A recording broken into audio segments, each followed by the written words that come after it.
How to delete Instagram post. Hello everybody, welcome back to my channel. This is me, Pipan Bisnath, and today I'll guide you on how you can delete Instagram post. Well, the process itself is pretty simple and pretty easy, so let me guide you through. In order to delete Instagram post, simply go ahead and open up your Instagram application and log into your account. Once you're logged in, you're going to tap on the profile icon at the bottom right corner of your screen and head into your profile.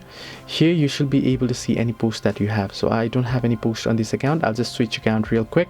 Now once you head into your profile, if you have the profile pic and if you have any post here, you can see you'll be able to find the post here. Now on the post, if you want to delete a certain post, simply tap and open it up. Once you open it up, tap on the three dots at the top right corner, and then you can see here at the bottom of your screen you can see delete. Simply tap on delete. It will ask you for confirmation whether you want to delete it.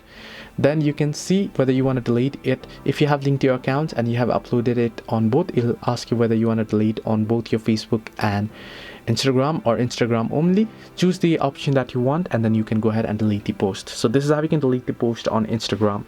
Hope this helped you. Do like and subscribe, and do not forget to leave a comment down below if you have any further issues.